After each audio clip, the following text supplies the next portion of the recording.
ওম আস্তিকস্য মণিমাতা ভগিনী বাসুকীস্তথা জরৎকার মণিপত্নী মনসা দেবী নমস্তে। এখন শ্রাবণ মাস, আপনারা জানেন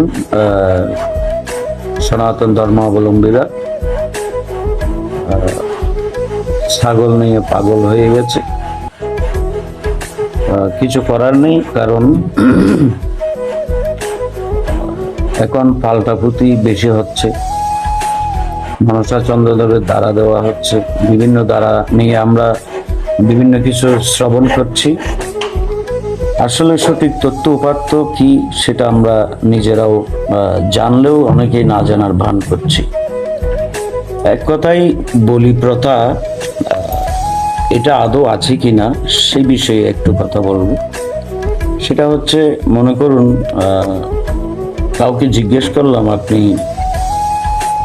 বলি দিচ্ছেন, কেন দিচ্ছেন? তিনি বলল আমার পূর্বপুরুষেরা দিয়ে এসেছেন তাই আমি দিচ্ছি। এবার পাল্টা গানে বিভিন্ন শিল্পীদেরকে যখন প্রশ্ন করা হয় আসলে আছে কিনা, যে বিপক্ষে তাকে সে প্রমাণ করে ছাড়বে যে বলি নেই, আবার যে পক্ষে আছে সে প্রমাণ করতে চাইবে যে বলি আছে। কিন্তু পদ্মপুরাণের সাথে 22 কবি মনসা পুতির সম্পর্ক নেই।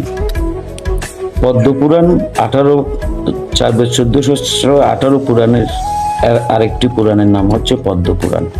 পদ্মপুরাণে বলা হয়েছে ছাগ বলিদানাথ। তাহলে এখানে ছাগ শব্দের অর্থ হচ্ছে ষড়রিপু, কাম ক্রোধ লোভ মোহ মদ মাৎসর্য, 6 রিপুকে জ্ঞান নামক ওষি দিয়ে বলিদান করার কথা বলেছেন। এখন প্রশ্ন আসতে পারে, মনসা পুঁথিতে তো লেখা আছে যে ছাগল, কবুতর, হাঁস, কচ্ছপ এগুলো বলি দেওয়ার কথা বলেছেন। আর বিশেষ করে চন্দ্রধর মায়ের পুজো করেছেন, বলি দিয়েছেন। তো আমি বলবো এটা যদি আপনি গোত্র হিসেব করেন তাহলে চন্দ্রধর মানে বণিক, যারা স্বর্ণের ব্যবসা করে, পূজাটা তাদের থেকে টেনে হিসড়ে আমরা নিয়ে আসলাম। আনার পরে আমরাও সেই পূজাটা করছি, যে যার মতো করে করছে।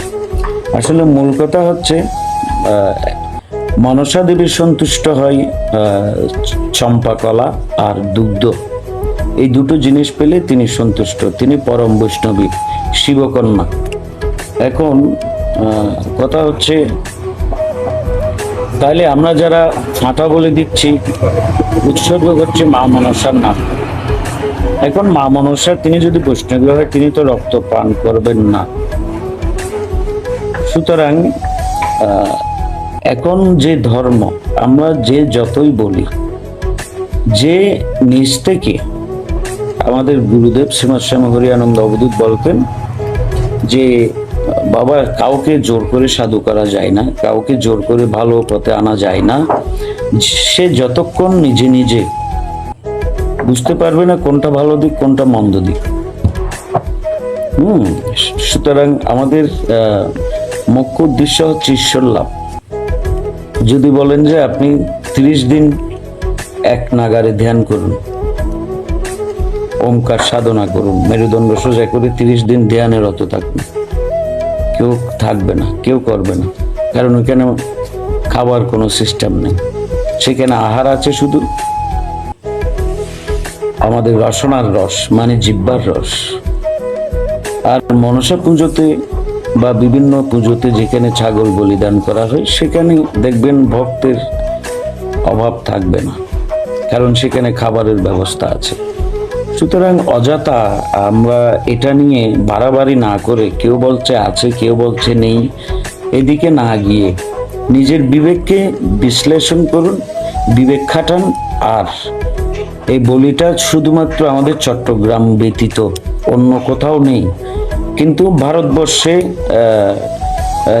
চম্পক নগরী যেখানে রাজা চন্দ্রধরের জন্ম, সেখানে এখনো পুজো হয়। ভারতবর্ষ সহ বাংলা ভাষাভাষী যেখানে আছে প্রত্যেক জায়গায় মায়ের পুজো হয়, সাদা পূজা, অর্থাৎ চম্পা কলা আর দুগ্ধ দিয়ে মাকে সন্তুষ্ট করা হয়। কোথাও রক্তপাত করা হয় না, শুধু চট্টগ্রাম দক্ষিণ অঞ্চলে। চট্টগ্রামে অনেকেই করে না। তো একটা মহাপুরুষ চিন্তাহরণপুরী মহারাজ বলেছিলেন, এমনি মানবিক দিক দিয়ে এক প্রাণী আরেক প্রাণীকে আহার করবে, এমনি খান, সমস্যা নেই। অযথা একজন দেবীর উপর এরকম ন্যাক্কারজনক কি বলবো একটা প্রস্তাব রাখাটা উচিত না আমার মনে হয়। খেতে হবে। যারা ছাগল বলিদান করে না তারাও কিন্তু মাংস খায়, কিন্তু দেখা গেল কি এই একটা মাস এলে আমরা সবাই পণ্ডিত হয়ে যাই, কেউ পক্ষে কেউ বিপক্ষে। এই নিয়ে অনেকেই ফেসবুকে স্ট্যাটাস, বিভিন্ন রকম সমস্যা। তো আমি একটা কথাই বলবো, এই তত্ত্ব বিষয়ে জানতে হলে ফাল্টা গানের সমাধান পাবেন না, কোনো অজ্ঞানীর কাছে সমাধান পাবেন না। গীতায় স্পষ্ট করে বলেছেন, শুধু মনসা পুজো নয়, এই সমগ্র পৃথিবীর অন্তরালে যে শক্তি কাজ করছে তাকে জানার জন্য আপনাকে একজন তত্ত্বদর্শী গুরুর কাছে যেতে হবে। তদ্বৃদ্ধি প্রণিপাতেন পরিপ্রশ্নেন সেবয়া উপদেক্ষন্তি তে জ্ঞানম জ্ঞানিনাম তত্ত্বদর্শিনাম। একজন তত্ত্বদর্শী গুরুর কাছে যান, তিনি আপনাকে সমস্ত কিছু অবলোকন করাবেন এবং আপনাকে দৃষ্টিগোচর করাবেন, কোনটা ভালো কোনটা মন্দ, কোনটা বিধেয় কোনটা অবিধেয়, সব বিষয়ে আপনি জানতে পারবেন। সুতরাং আসুন আমরা সবাই একজন সদ্গুরু তত্ত্বদর্শী গুরুর চরণে শরণাপন্ন হই, সঠিক তত্ত্ব উপাত্ত জেনে সাধন ভজন করি। সকলের কল্যাণ হোক। জয় মা।